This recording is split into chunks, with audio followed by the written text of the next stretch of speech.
Next हमारे पास है numerical problem chapter number 10 10th class का, जिसमें हमारे पास फर्स्ट न्यूमेरिकल है the time period of a simple pendulum is 2 second. 10.1 time period कितना है, 2 सेकंड है आपके पास। ठीक है, what is it's length on earth, यानी आपने लेंथ सिंपल पेंडुलम की मालूम करनी है। ई यहाँ पे अर्थ के लिए आया है। ठीक है, what its length on moon, length on moon मालूम करना है। ठीक है, जबकि gravitational acceleration on the surface of moon is equal to gravitational acceleration on the surface of earth by 6 के। तो अर्थ पे 10 होता है, 6 पे डिवाइड करेंगे तो ये आपके पास आ जाएगा तकरीबन 1.6667 मीटर पर second square gravitational acceleration on the surface of moon पर। ठीक है, अब हम मालूम करते हैं जी लेंथ का फार्मूला। तो सबसे पहले टाइम पीरियड का formula T is equal to 2 pi L over g. यहाँ से आप एल का फार्मूला निकाल लें, दोनों तरफ स्केयर लें, 4 pi square L by T, तो T square multiply by g 4 pi square is equal to L के। तो ये एल का फार्मूला आ गया। ठीक है, लेंथ ऑफ पेंडुलम का फार्मूला आ गया। अब लेंथ ऑन अर्थ,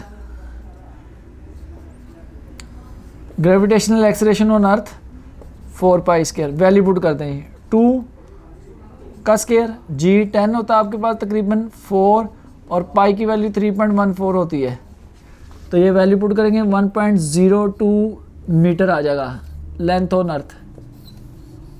अब लेंथ ऑन मून फार्मूला यही रहेगा, सिर्फ जी की वैल्यू आपने चेंज करनी है।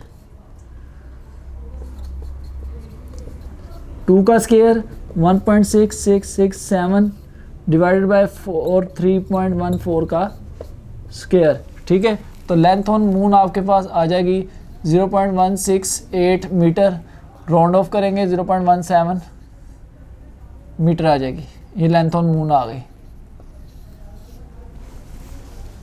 अब इसमें जो न्यूमेरिकल नंबर 2 3 4 है वो सारे न्यूमेरिकल इसी फार्मूले से हल होंगे, इसलिए मैं उनको डिस्कस नहीं कर रहा। नेक्स्ट हम चलते हैं न्यूमेरिकल नंबर 10.5 पे।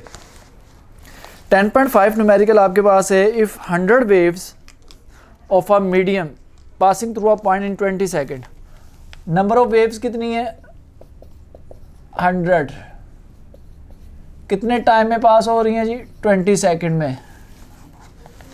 What is the frequency and time period, frequency क्या होगी, टाइम पीरियड टी क्या होगा। नेक्स्ट जी आगे क्या, इफ़ द वेवलेंथ इज यानी लैम्डा 6 सेंटीमीटर, यहाँ 6 × 10⁻⁻² मीटर। कैलकुलेटेड स्पीड, स्पीड आपने कैलकुलेट करनी है। ठीक है, तो सबसे पहले आप फ्रिक्वेंसी मालूम करें। जब एक से ज़्यादा वेव्स हो तो ये फार्मूला होता है n/t का, 100 डिवाइडेड बाई 20, 5 हर्ट्ज़ आ जाएगी। फ्रिक्वेंसी का यूनिट हर्ट्ज़ होता है, ये आपको पता होना चाहिए। पर सेकंड भी होता है, हर्ट्ज़ भी होता है, साइकिल पर सेकंड, वाइब्रेशन पर सेकंड भी होता है। अब टाइम पीरियड मालूम करना है तो reciprocal of frequency is called time period, 1/5 0.2 second आ गया टाइम पीरियड। स्पीड मालूम करनी है तो v is equal to f lambda 5 3 lambda आपके पास है 6 × 10⁻⁻², तो ये आ गया आपके पास 0.3 मीटर पर सेकंड स्पीड आ गई। ये तीनों चीज़ें आपके पास आ गई। नेक्स्ट आपके पास है 10.6 पे क्या कह रहा है जी, आपके पास a wooden bar vibrating into the surface of water in a ripple tank. Ripple tank की सरफेस में एक वुडन बार, लकड़ी का बार, वो वाइब्रेट कर रहा है with a frequency of 12 hertz. कितनी फ्रिक्वेंसी है उसकी, 12 हर्ट्ज़ है। The resulting wave is with wavelength 3 centimetre, 3 × 10⁻⁻² metre. Speed आपने वुडन बार की मालूम करनी है, तो v is equal to f lambda 12 multiply by 3 10⁻⁻², तो ये आपके पास आएगा 0.36 मीटर पर सेकंड। नेक्स्ट आपके पास 10.7 जी, transverse wave produce on a spring with a frequency of 190 hertz. फ्रिक्वेंसी कितनी है, 190 hertz, and travel along the length of the spring. Length of spring कितनी है, 90 metre, in time 0.5 second. What is is time period, time period क्या होगा। Next speed, speed मालूम करनी है। नेक्स्ट एंड वेवलेंथ, वेवलेंथ मालूम करनी है। 3 चीज़ें आपने मालूम करनी है, टाइम पीरियड, स्पीड और वेवलेंथ। फ्रीक्वेंसी दी हुई है तो frequency time period is equal to reciprocal of frequency यानी 1/190। तो ये आपके पास आएगा 0.0052 सेकेंड तकरीबन। राउंड ऑफ अगर मैं कर लूँ तो 0.01 सेकेंड भी लिख सकते हैं, ठीक है। नेक्स्ट आपके पास क्या जी, स्पीड मालूम करनी है। v is equal to L/T, length और आवर टाइम। L कितना आपके पास 90, T कितना है 0.5, तो v इज इक्वल टू आ गया 180 मीटर पर सेकेंड। नेक्स्ट आपने मालूम करना है जी वेवलेंथ, तो v is equal to f lambda, lambda is equal to v over f। v कितना आपके पास 180, f 190, तो ये डिवाइड करेंगे 0.947 मीटर आ जाएगा, या तकरीबन आप 0.95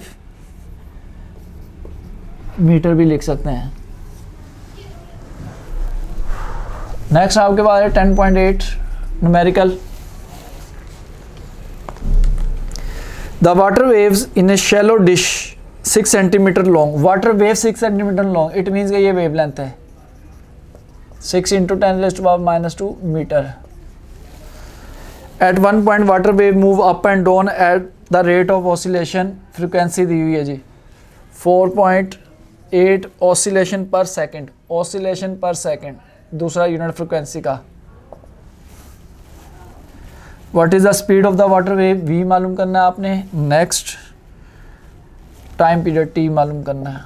स्पीड के लिए v is equal F lambda, f कितना है 4.8, लैम्डा 6 × 10⁻⁻0.288 मीटर पर सेकेंड या 0.29 मीटर पर सेकेंड। और next time period is equal to 1 over f 4.8 divide करेंगे जी आप 4.8 को 1 पर, तो 0.208 सेकेंड आ जाएगा या 0.21 सेकेंड टाइम पीरियड। तो ये आपके पास टाइम पीरियड स्पीड आ गई या वेलोसिटी। नेक्स्ट आपके पास है जी 10.9 at one end of a ripple tank 80 centimetre across. 80 centimetre across, ये वेव लेंथ नहीं, ये लेंथ है। आप इसको डिस्टेंस भी कह सकते हैं, लेंथ भी कह सकते हैं जी 80 सेंटीमीटर या 0.8 metre. 5 hertz vibrator produce, frequency 5 hertz. Vibrator produce the wavelength of 40 millimetre, 40 10⁻³ metre. Find the time to need the waves cross the tank, यानी वेव्स को एक जगह से दूसरी जगह तक कितना टाइम लगेगा, वो स्मॉल टी मालूम करना है। स्मॉल टी मालूम करने के आप पहले v मालूम कर लें। v is equal to f lambda, f कितना आपके पास 5, लैम्डा कितना है 40 × 10⁻⁻3, ठीक है 0.2 मीटर पर सेकेंड आ गया। और v is equal to L/T and t is equal to L/v। L कितना है 0.8, v कितना है 0.2, पॉइंट से कैंसिल, तो t is equal to 4 second आ ले जी, 4 सेकेंड टाइम लगेगा उसको। नेक्स्ट आपके पास है न्यूमेरिकल नंबर 10.10।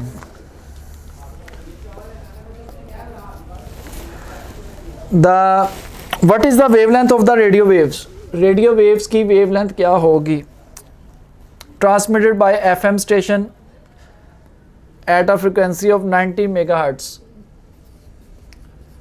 90 मेगाहर्ट्ज,